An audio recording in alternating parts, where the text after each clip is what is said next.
واعتصموا بحبل الله جميعا ولا تفرقوا. بسم الله. السلام عليكم ورحمة الله وبركاته. الحمد لله حمدا كثيرا طيبا مباركا فيه كما يحب ربنا ويرضى. أشهد أن لا إله إلا الله وحده لا شريك له وأشهد أن محمدا عبده ورسوله. اللهم صل وسلم وبارك وزد وأنعم على رسولنا محمد وعلى آله وأصحابه وسلم تسليما كثيرا. قال الله تعالى في القرآن الكريم: يا أيها الذين آمنوا اتقوا الله حق تقاته ولا تموتن إلا وأنتم مسلمون. أما بعد فيا أيها المسلمون والحاضرون rahimani wa rahimakumullah. Marilah kita kembali bersyukur kepada Allah Azza wa Jalla, karena Allah Subhanahu wa taala telah mencurahkan nikmat dan karunia yang banyak kepada kita, sehingga pada malam hari ini kita masih bisa Allah kumpulkan dan Allah pertemukan di majelis ilmu ini. Mudah-mudahan dengan hadirnya kita di majelis ilmu ini, Allah mengangkat ketidaktahuan kita, yakni kebodohan kita terhadap agama Allah ini. Karena mempelajari ilmu agama di antara tujuannya adalah li raf'il jahli an nafsi wa an ghairihi, untuk mengangkat ketidaktahuan dari dirinya dan dari orang lain. Jadi menuntut ilmu ini fungsinya itu, Bapak Ibu, bagaimana kita bisa menghilangkan ketidaktahuan kita terhadap permasalahan agama. Karena ilmu ini sangat penting, ma'asyiral muslimin, Bapak Ibu yang Allah muliakan. Orang yang beramal tanpa ilmu boleh jadi ibadahnya tidak diterima oleh Allah. Sebagaimana disebutkan dalam hadis yang pernah kami sampaikan, hadis diriwayatkan oleh Imam Ahmad dalam musnadnya dari sahabat Abu Hurairah. Rasulullah SAW bersabda, "Innar rajula la yusalli sittina sana." Sesungguhnya ada seseorang, kata Nabi, salatnya 60 tahun, falam tuqbal lahu salatun, namun tidak diterima oleh Allah walaupun satu kali salatnya. 60 tahun salat namun tidak diterima oleh Allah Subhanahu wa taala. Ini kata Nabi, Pak. Sebabnya apa? Wala'allahu yutimmur ruku'a wa la yutimmus sujud. Boleh jadi sebabnya, kata Nabi, dia menyempurnakan ruku'nya bagus namun sujudnya cepat-cepat tidak dia sempurnakan. Wa yutimmus sujuda wa la yutimmur ruku', atau boleh jadi sujudnya bagus namun ruku'nya asal-asalan. Tidak ada tumakninah, tidak ada rukun yang dia kerjakan ketika sholat. Ada yang serupa itu, Pak. Ada orang sholat 20 rakaat, Pak. Subhanallah, 20 rakaat bisa diselesaikan dalam kurun waktu cuma 5 menit. Allahu Akbar, sami Allahu liman hamidah, Allahu Akbar, tanpa ada tumakninah, tanpa ada jeda. Kalau bahasa Minangnya bataliai, Pak ya, bataliai saja. Na'udzubillah min dzalik. Maka sangat dikhawatirkan, Pak, orang sholat namun tidak diterima oleh Allah Subhanahu. Belum lagi kekhusyuannya, belum lagi pemahamannya terhadap apa yang dia baca. Maka mempelajari ilmu agama ini termasuk ilmu tauhid, ilmu tafsir, ilmu fikih, termasuk ilmu fikih salat, ya, terkait salat ini hukumnya wajib. Maka tidak ada orang yang tidak tahu salat, Pak. Kenapa? Kalau orang ada yang tidak tahu salat, tidak belajar, dia berdosa. Karena mempelajari ilmu tentang salat itu hukumnya wajib. Yang tidak mempelajarinya tentu akan diancam dengan dosa, dan dosa penyebab masuk na'udzubillahi min dzalik. Ma'asyiral muslimin yang Allah muliakan, kembali kita melanjutkan pembahasan kita, yang mana pada pertemuan yang sebelumnya kita telah masuk atau membacakan tafsir dari surah Al-Baqarah ayat 90 kalau tidak salah. Kemudian pada malam hari ini kita lanjutkan, kita bacakan tafsir surah Al-Baqarah 91-92 sebagaimana kita ambilkan referensi dari kitab Umdatul Tafsir Mukhtasar atau ringkasan tafsir Ibnu Katsir rahimahullah. A'udzu billahi minasy syaithanir rajim. Wa idza qila lahum aminu bima anzalallahu qalu nu'minu bima unzila alaina wa yakfuruna bima wara'ahu wa huwal haqqu musaddiqan lima ma'ahum qul falima taqtuluna anbiya Allahi min qablu in kuntum mu'minin walaqad ja'akum Musa bil bayyinati thumma ittakhadhtumul ijla min ba'dihi wa antum zalimun, yang terjemahannya kira-kira wa idza, dan apabila qila lahum, dikatakan kepada mereka orang-orang Bani Israel Yahudi, aminu, berimanlah kalian, bima anzalallah, dari apa yang telah Allah turunkan, yakni Al-Quran. Qalu, lantas mereka menjawab, nu'minu bima unzila alaina, kami beriman terhadap apa yang telah diturunkan kepada kami, yaitu Taurat.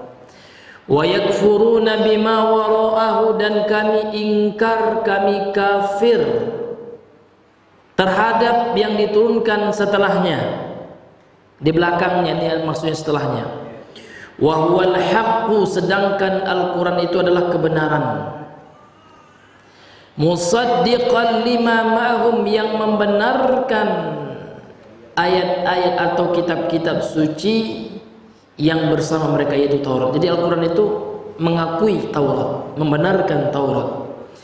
Qul, katakan wahai Muhammad kepada mereka, orang-orang Bani Israel tersebut, falima taqtuluna anbiya Allah, kenapa kalian membunuh para nabi Allah? Wahai Yahudi, katakan wahai Muhammad, kenapa kalian membunuh para nabi? Min qablu in kuntum mu'minun, sebelumnya ya para nabi kalian, kalau benar kalian itu beriman, in kuntum mu'minin, kalau memang kalian itu beriman. Walaqad ja'akum Musa, dan telah datang Musa kepada kalian, bil bayyinat, membawakan keterangan-keterangan. Nanti akan kita bacakan tafsir apa saja yang dimaksud dengan keterangan yang dibawa oleh Nabi Musa. Tsumma takhadtumul ijlah, kemudian kalian jadikan anak lembu sebagai Tuhan selain Allah, yang kalian sembah, yang kalian tuhankan selain Allah.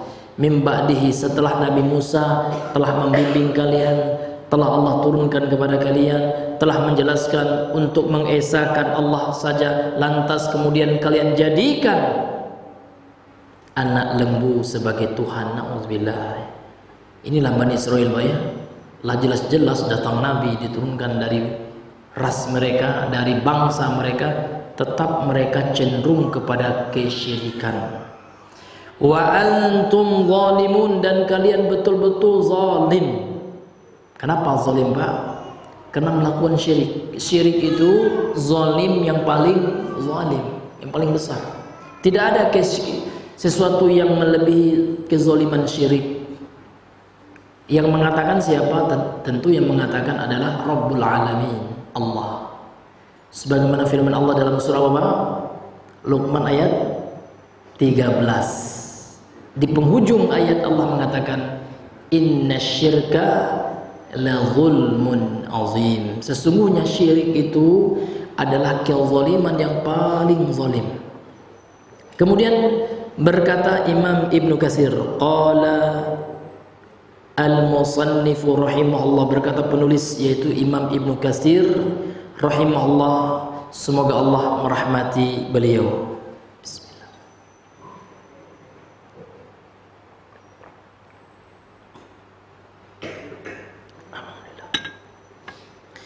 Yaqulu ta'ala, beliau berkata Allah ta'ala berfirman dalam surah Al-Baqarah ayat berapa? 91. Yaqulu ta'ala, Allah ta'ala berfirman, wa idza qila lahum, apabila dikatakan kepada mereka. Siapa mereka di sini, Pak? Siapa, Pak? Ai lil yahud, betul, yaitu terhadap orang Yahudi dari Bani Israel. Wa amsalihim, dan yang seperti mereka, min ahlil kitab, dari ahlul kitab. Jadi ahlul kitab ini ada 3 disebutkan oleh sebagian ulama. Yang pertama al-Yahud, yang kedua an-Nasara, yang ketiga al-Majus. Ada yang mengatakan Majusi, ada pula yang membatasi tidak. Ahlul kitab itu hanya 2 saja, al-Yahud dengan an-Nasara, orang Yahudi dan Nasrani. Adapun al-Majusi dan Saibun ini minal musyrikin, adalah termasuk kaum musyrikin. Namun yang sahih insyaallah taala, yang Allah turunkan kitab samawi adalah Yahudi dan Nasrani. Ini yang kuat ya. Ahlul kitab itu hanya Yahudi dan Nasrani ya. Karena mereka Allah turunkan kitab untuk membimbing mereka. Allah turunkan Taurat kepada Yahudi Bani Israel, Allah turunkan Injil kepada Nasrani. Namun mereka mengubahnya, tidak mengimaninya. Namun ada juga yang beriman di antara mereka, sebagaimana yang telah kita bacakan firman Allah dalam ayat yang sebelumnya. Ada juga yang beriman ya. Orang-orang Yahudi yang beriman ketika turun Nabi, ketika turun Al-Quran kepada Nabi Muhammad, ketika Allah angkat Nabi Muhammad menjadi Rasul, mereka langsung beriman masuk Islam. Ini Yahudi yang beriman. Orang Nasrani yang beriman ketika tahu Nabi telah diutus menjadi Rasul Nabi Muhammad, langsung mereka beriman dan berbaiat kepada Nabi. Di antaranya adalah mantan pendeta Nasrani. Siapa, Pak? Ya, Adi bin Abi Hatim. Nah, ini sahabat Nabi sallallahu alaihi wasallam. Ini sahabat yang mantan pendeta masuk Islam. Ini hadirin yang dimuliakan oleh Allah. Artinya dia mantan ahlul kitab, kemudian masuk Islam. Ma'asyiral muslimin yang dimuliakan oleh Allah Subhanahu wa taala.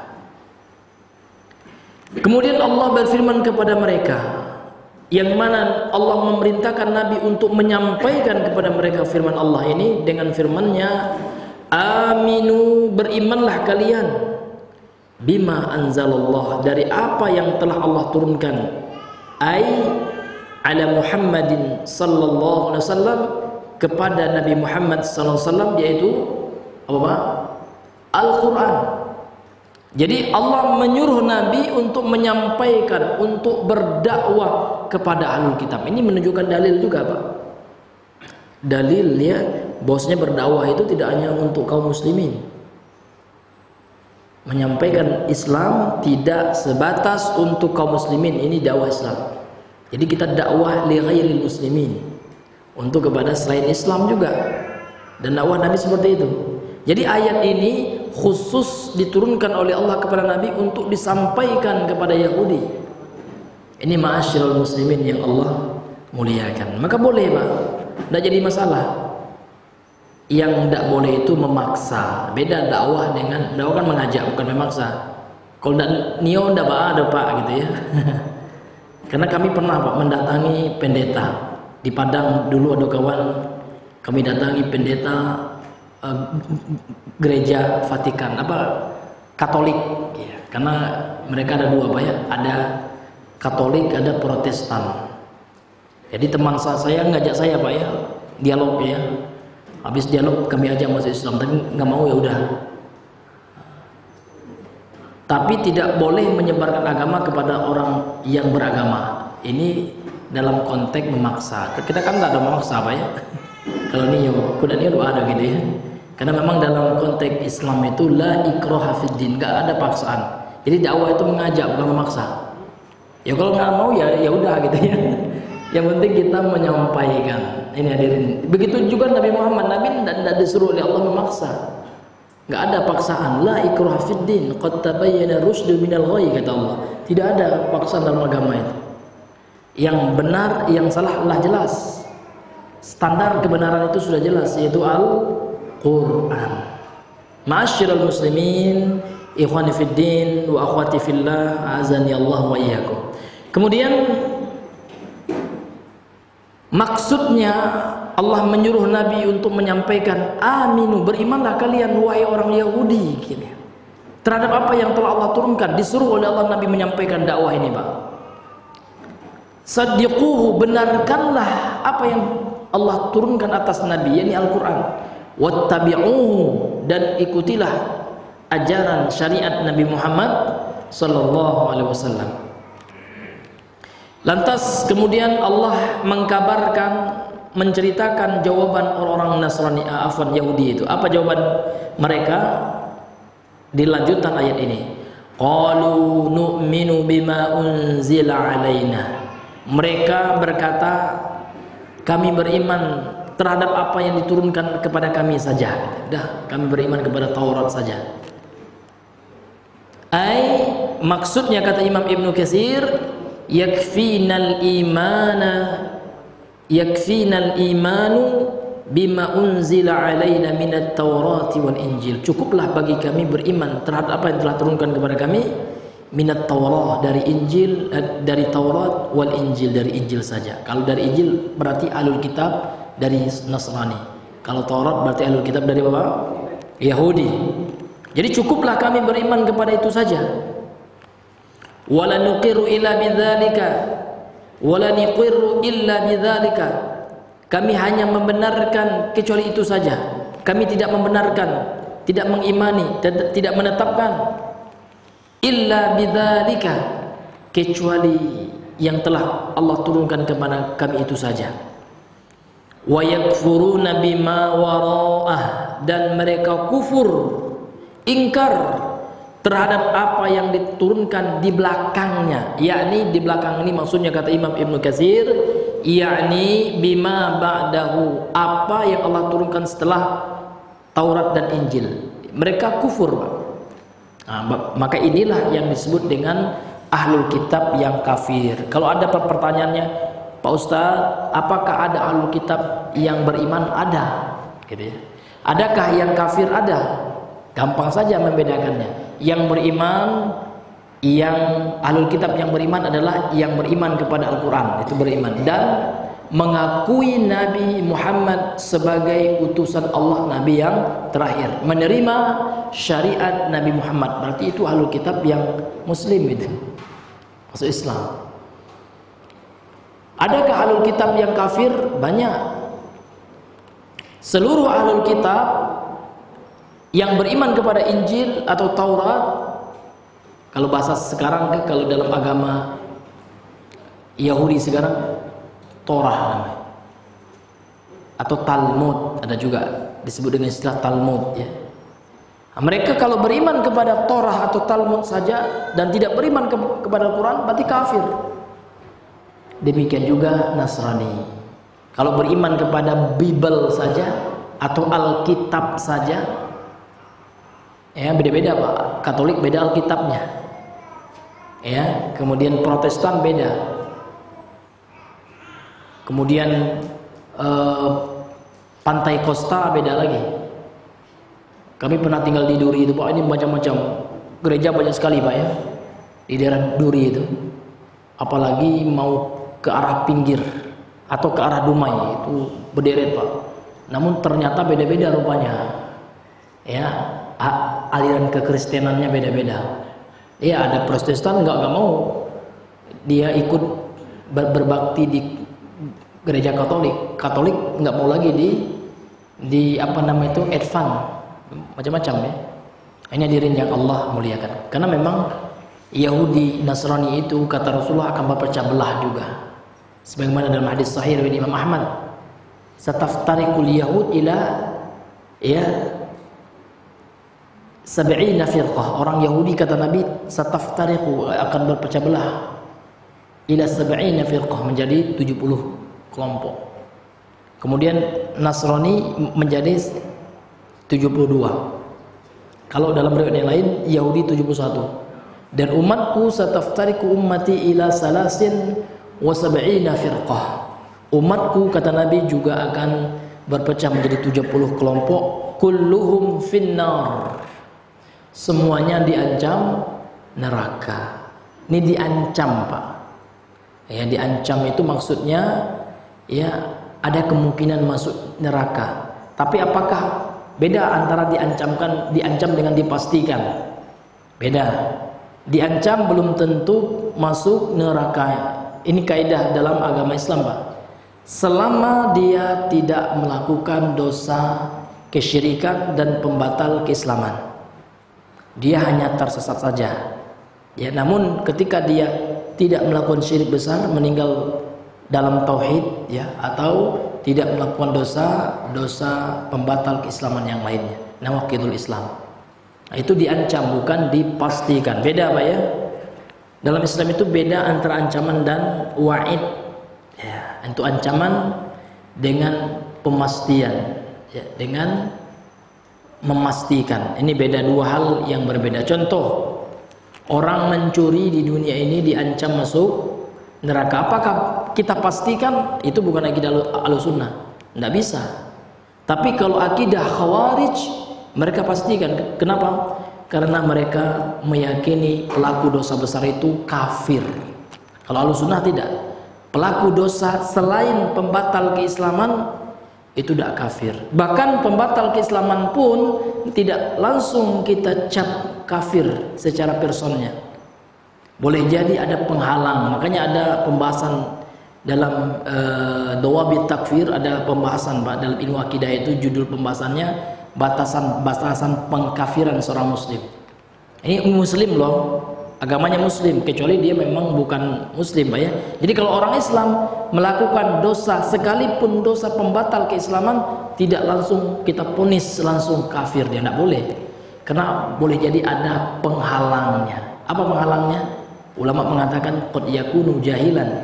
Boleh jadi dia bodoh, dia melakukan itu memang tidak tahu, atas dasar ketidaktahuan. Atau yang kedua, mungkin dia terpaksa. Terpaksa itu maksudnya dia terintimidasi.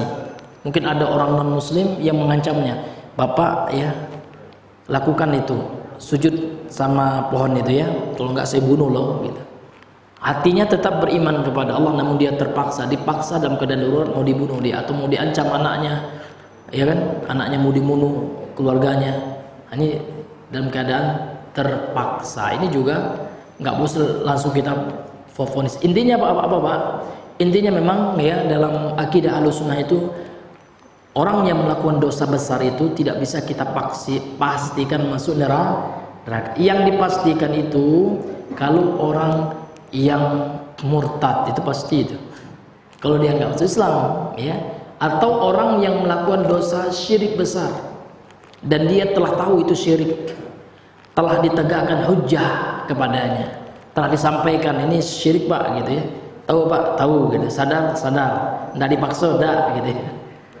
Nah, ini Bapak Ibu yang Allah pastikan tidak diampuni dosanya. Sementara dosa-dosa besar yang lain itu diancam. Ingat, diancam bukan dipastikan.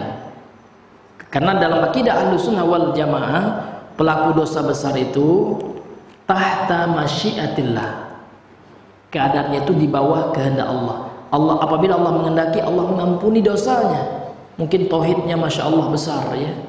Kemudian yang kedua, kalau Allah menghendaki, Allah azab sesuai dengan kadar dosanya, dan lambat laun akan Allah keluarkan dari neraka karena dia tidak membawa dosa syirik besar dan pembatal keislaman. Nah, ini pembahasan akidah yang mesti kita pahami Pak ya, sehingga jangan sampai kita memastikan akan terpecah belah umatku menjadi 73 golongan.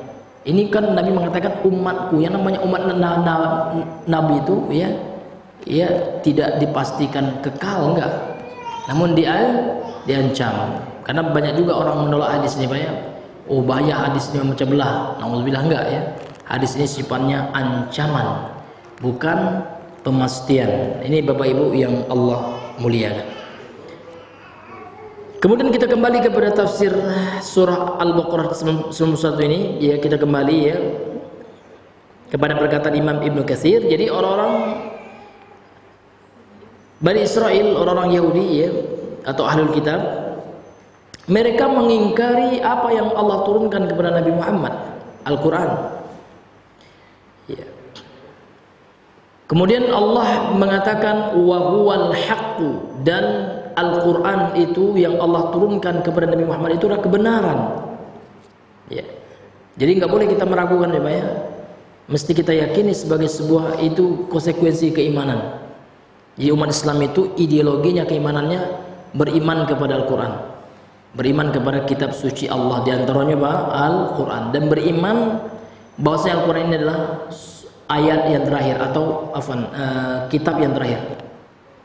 Tidak ada lagi kitab suci setelah Al-Quran, nggak ada. Ini kitab suci untuk umat akhir zaman. Jadi Bapak Ibu ya, kita ini sudah berada di akhir zaman Pak. Yesus. Tidak ada lagi kitab suci setelah Al-Quran, dan tidak ada lagi nabi setelah Nabi Muhammad, karena Nabi Muhammad itu adalah khatamul anbiya'i wal mursalin, penutup artinya, yang menghatamkan. Khatam itu artinya menyudahi, menutup seluruh para nabi dan rasul. Tidak ada lagi nabi, tidak ada lagi rasul setelah wafat, setelah diutusnya Nabi, tidak ada lagi Nabi dan Rasul. Karena Nabi Muhammad, Nabi yang terakhir itu sudah ya Allah utus dan sudah Allah wafatkan ya. Maka untuk itu wahyu pun sudah tidak ada lagi, kecuali wahyu yang telah Allah turunkan, Al-Quran itu saja wahyu Pak. Makanya kitab suci Al-Quran itu ya, Nabi mewasiatkan kepada kita selaku umatnya melalui riwayat yang disampaikan oleh sahabatnya kepada kita. Maka Nabi mengatakan, aku telah tinggalkan untuk kalian dua perkara, taraktu fikum amroin, kan gitu.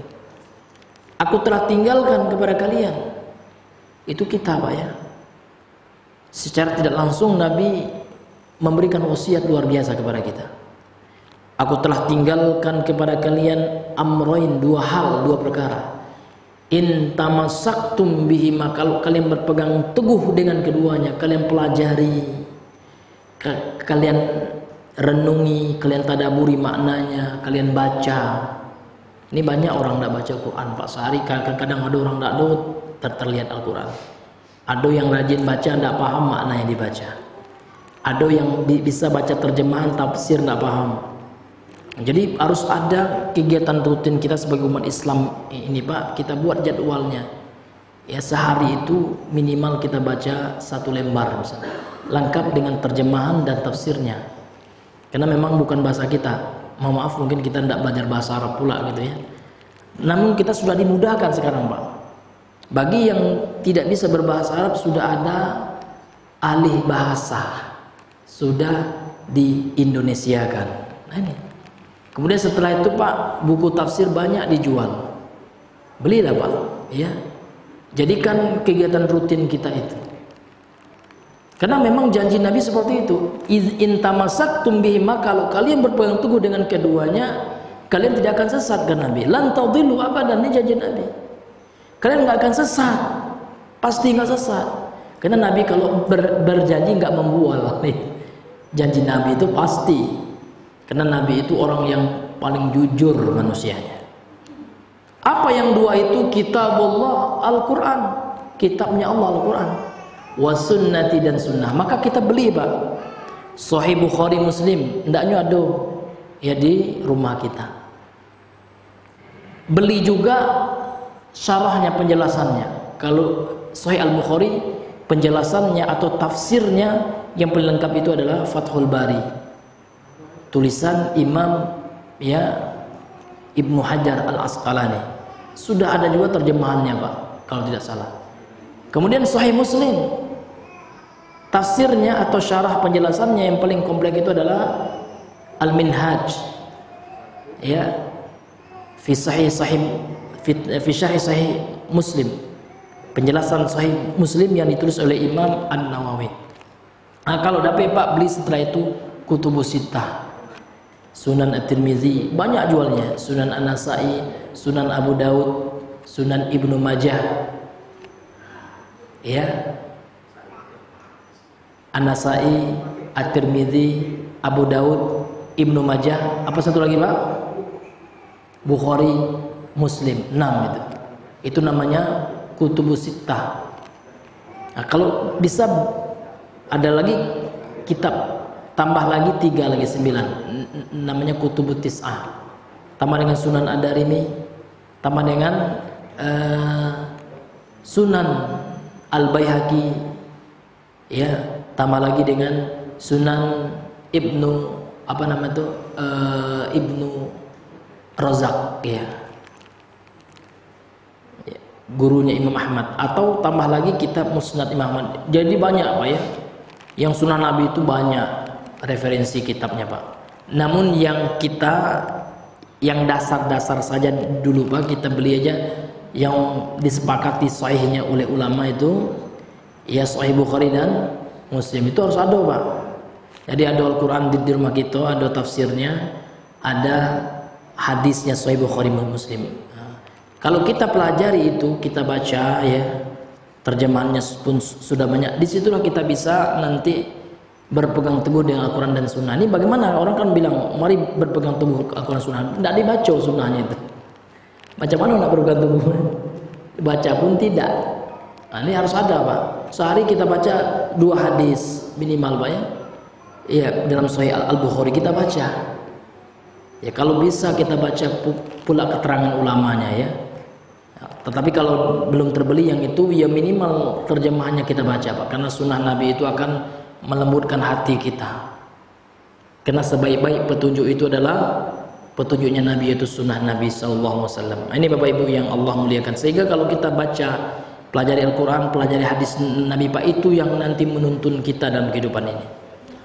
Ma'asyiral muslimin yang dimuliakan oleh Allah Subhanahu wa taala. Kemudian kita lanjutkan. Allah Subhanahu wa taala mengatakan di sini musaddiqan lima ma'ahum. Jadi Al-Qur'an itu sebagai musaddiq. Apa arti musaddiqan? Secara i'rab ya, secara kedudukannya dalam bahasa Arab ya, ini dia dibaca mansub dengan fathah, maka dibaca musaddiqan.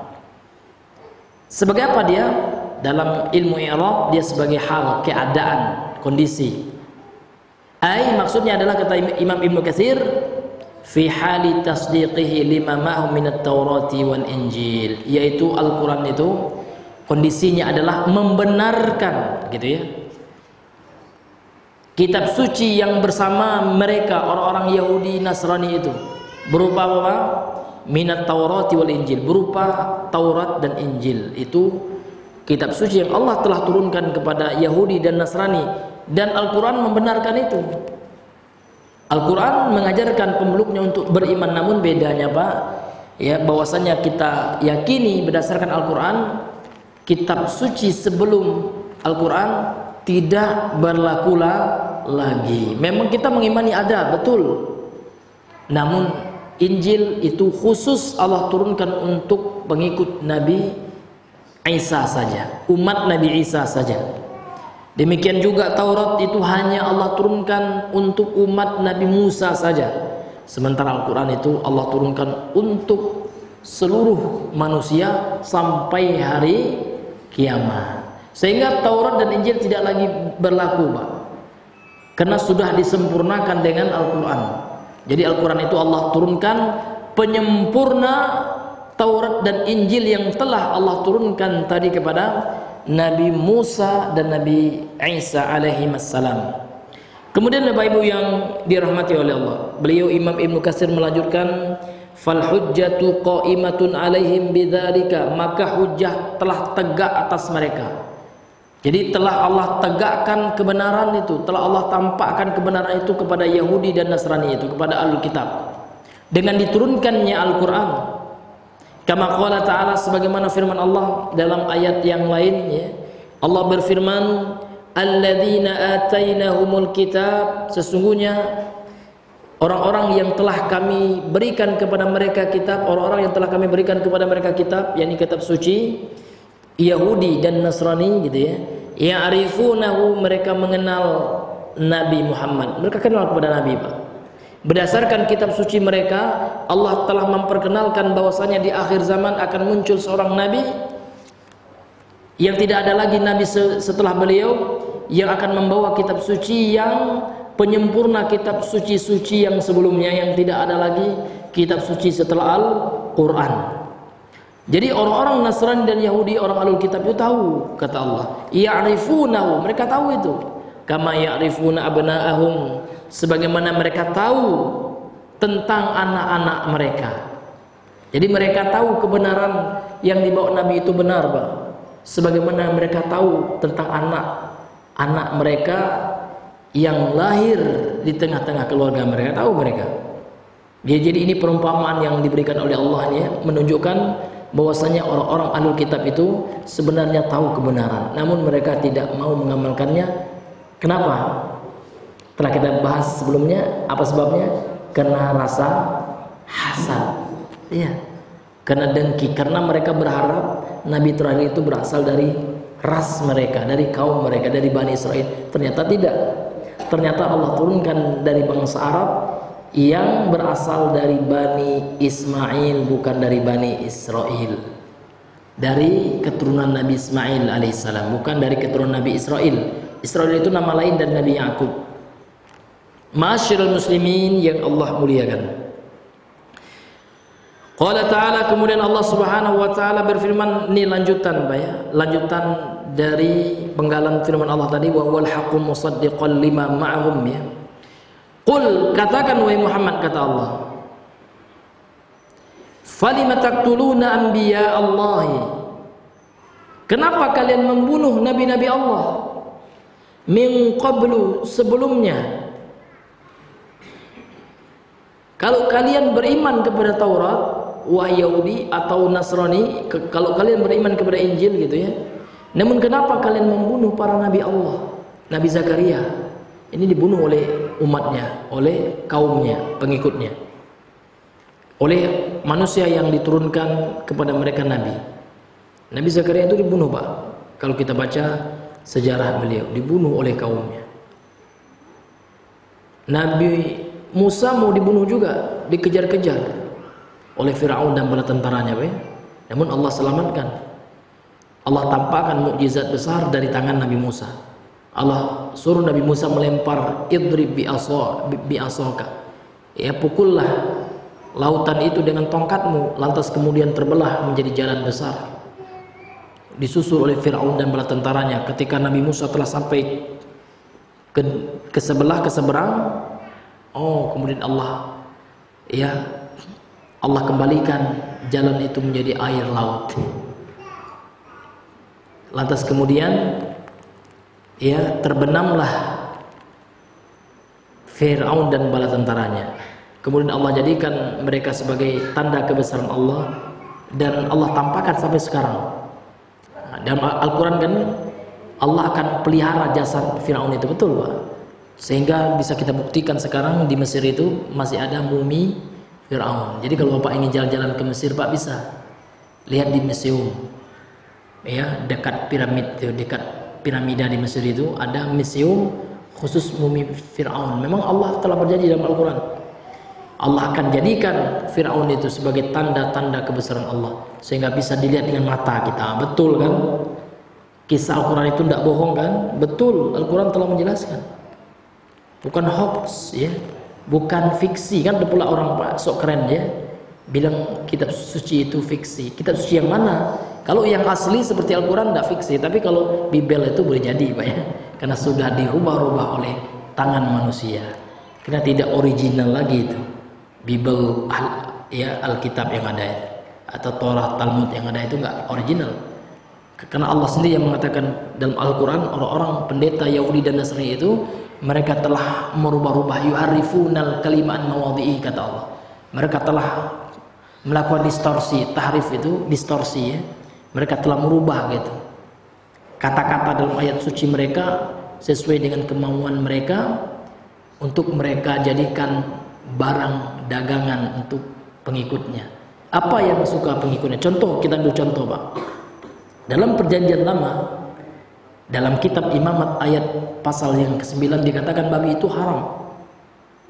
Kemudian dirubah ayat itu. Ini ada perjanjian baru, itu kan perjanjian lama katanya. Paulus membuat surat gitu ya, babi boleh. Padahal Pak, Nabi Isa mengatakan dalam Injil yang asli apa? Babi haram. Dirubah oleh si apa Pak?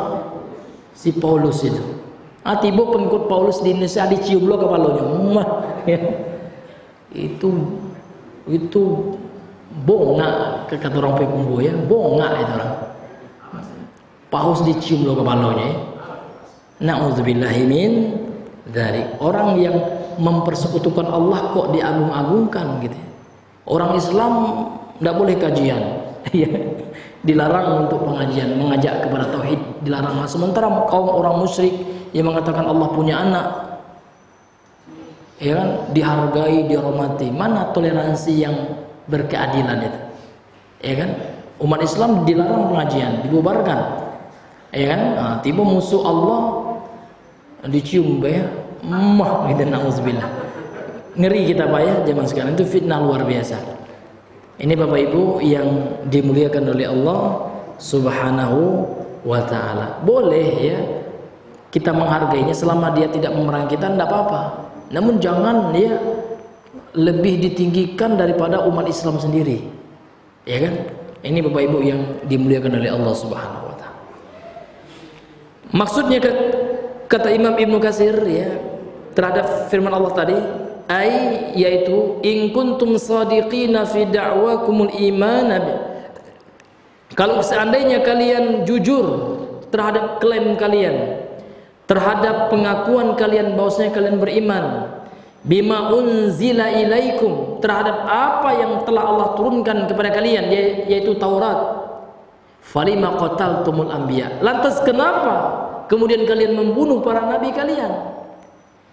Alladzina ja'ukum bitasdiqit Taurah, yang datang kepada kalian supaya kalian membenarkan Taurat, allati biaidikum, yang ada pada tangan-tangan kalian, wal hukmi bima biha, dan supaya kalian berhukum dengan Taurat tersebut, wa adami naskhiha, dan supaya kalian tidak merubahnya.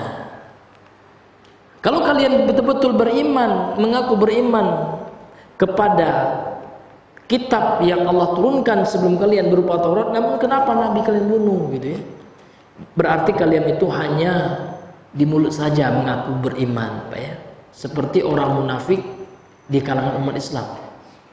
Ya, dalam awal-awal surah Al-Baqarah Pak ya, Allah mengatakan wa minan nasi may yaqulu amanna. Ya, di antara manusia ada yang mengklaim, mengaku dia beriman, wa hum la yu'minun ya, wa minan nasi may yaqulu amanna billahi wal yawmil akhir wa ma hum bimu'minin, kata Allah. Wa ma hum bimu'minin, di antara manusia ada yang mengaku, mengklaim kami telah beriman kepada Allah hari akhir, namun imannya itu hanya palsu, hanya di mulut saja, tidak sesuai dengan apa yang ada dalam hati mereka. Itulah orang munafik. Mereka mengaku seolah-olah muslim Pak, pura-pura Islam, namun hatinya mencari-cari kelemahan Islam. Hati-hati dengan orang munafik, karena munafik itu kata Nabi dzul wajhain, mukanya dua, Pak. Dengan orang Islamnya pura-pura Islam, ketika kembali kepada kaumnya, kelompoknya, dia memperlihatkan muka aslinya. Jadi batok pengnya, Pak. Jadi orang munafik itu, Pak, kelihatannya bagus, namun di belakang ada injak nyawa.